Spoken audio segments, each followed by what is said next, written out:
The first thing I noticed when I woke up was that my ceiling was judging me. Not the cracked, water-stained ceiling of my tiny apartment, but a polished marble masterpiece staring down at me with quiet, expensive disapproval. The kind of ceiling that didn't just exist, it announced wealth. It whispered, "You do not belong here." The second thing I noticed was the man sleeping beside me. Tall. Broad-shouldered. Calm in the infuriating way only men who own entire industries can be. His face was sculpted like a Greek statue, but somehow with a smirk that suggested he knew secrets the world would kill for. On his wrist was a watch so absurdly expensive I briefly wondered if it required its own security clearance. I screamed. He didn't. He merely sighed, rolled onto his back like a man mildly inconvenienced by noise, and said in a lazy, perfectly controlled voice, "Darling, if you're going to scream every morning, we'll need to soundproof the mansion." Mansion. That single word slammed into my brain harder than my scream itself. I scrambled out of the bed, tangled in sheets that felt like clouds bribed into service, my heart racing as I took in the rest of the room. Floor-to-ceiling windows.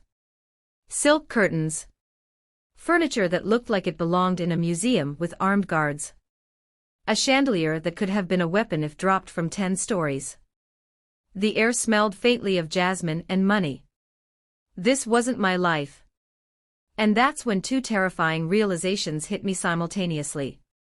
First, I was no longer living my life. Second, I was apparently married to a multi-billionaire. Within minutes, I was surrounded by people. Servants. Actual, real-life servants. A woman in a crisp uniform addressed me as "Madam," with a bow that made my knees weak. A man asked what I would like for breakfast as though nothing wasn't an acceptable answer. Another hovered nearby with a silver tray of freshly pressed juices and exotic fruits I couldn't even name. According to them, I was Mrs. Eleanor Blackwood. Wife of Adrian Blackwood. Global tech tycoon. CEO of a conglomerate with headquarters in New York, satellite offices in Tokyo and London, estates in France, Switzerland, and several private islands that probably didn't exist on any map.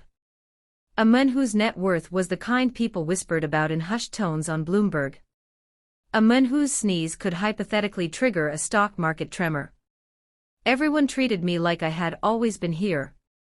Like I had always belonged. Me. A woman whose greatest accomplishment yesterday had been negotiating a discount from a stubborn bus conductor and surviving on sarcasm and instant noodles. Naturally, I did the only logical thing my brain could come up with. I want a divorce. The room went silent. Adrian finally looked at me properly. He blinked once. Slowly. The way extremely powerful men do when they're deciding whether to acquire a company or ruin someone's life. "No," he said. Just no. Not why, not let's discuss it, not give it time. Just a flat, unbothered no. I laughed. Surely this was the part where the prank ended. "You can't just refuse," I said. "That's not how marriage works." He leaned closer, and the air around him seemed to thicken. "It is when your marriage contract is iron-clad, international, and approved by lawyers in 3 countries, he said, like he was discussing weather, not financial doom.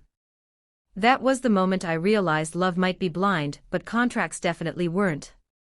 Over breakfast, prepared by a chef trained in Paris, who apologized because the croissant wasn't warm enough, Adrian casually mentioned that if I tried to leave or dissolve the marriage, I'd trigger penalties so severe they could bankrupt a small nation.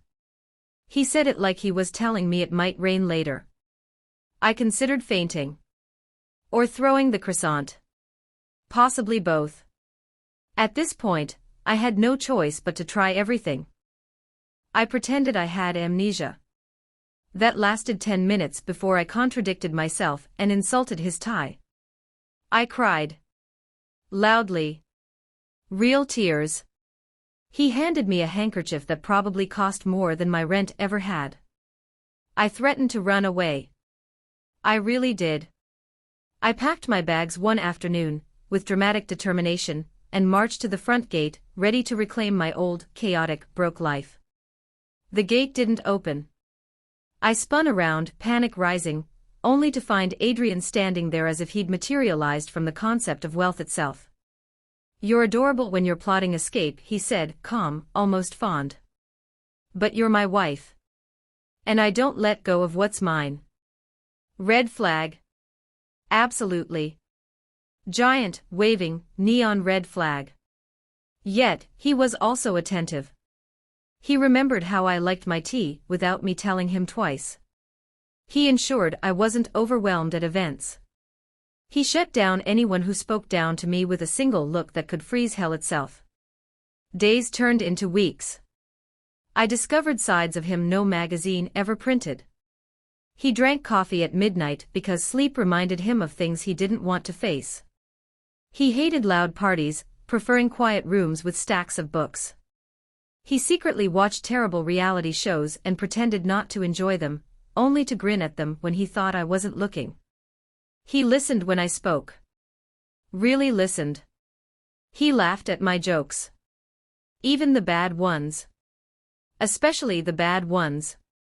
Somewhere between arguing over breakfast menus and attending a charity gala in France, where I accidentally spilled champagne on a senator's wife, something dangerous began to grow. I wasn't just trapped anymore. I was falling. Then came the first real test. Adrian insisted we fly to his private island in the Caribbean, for clarity and relaxation. I spent 3 hours packing, wondering if I should smuggle my old phone or leave it. By the time we arrived, I was convinced the island existed only to remind me that I had no escape plan. The sand was white enough to blind me, the ocean so clear it reflected the absurd perfection of the life I hadn't asked for. He smiled at me as I reluctantly set foot on the beach. "See? Even paradise isn't enough to leave me," he said. I wanted to tell him that the only paradise I needed was my old apartment and the chaos of my normal life. But when he held my hand to steady me over a rocky path, I found my words stuck. Later, he took me kayaking. I fell into the water not once, not twice, but 3 times. Each time, he laughed deep, unexpected laughter, and pulled me back into the boat. Something in me softened. By the time we returned to the villa, I realized that running away was no longer about freedom, it was about pride. And pride was tricky to cling to when the men who could buy nations treated you like your fears and laughter mattered. One night, unable to keep it inside, I confronted him. "Why won't you let me leave?" I asked. "Why me?" For the first time, Adrian didn't look invincible. His voice softened. "Because you walked into my life when I had already decided never to love again," he said. "And I won't survive losing you." The room fell silent. No lawyers. No contracts. No wealth. Just 2 people standing on opposite sides of a truth neither of us had planned. For the first time since I woke up under that judging ceiling, the choice felt like mine. And maybe, just maybe, waking up married to a multi-billionaire wasn't a curse. It was the beginning of a story I never planned, but somehow, couldn't walk away from. If you loved this story, don't forget to like, subscribe, and comment below. Would you stay, or would you still run?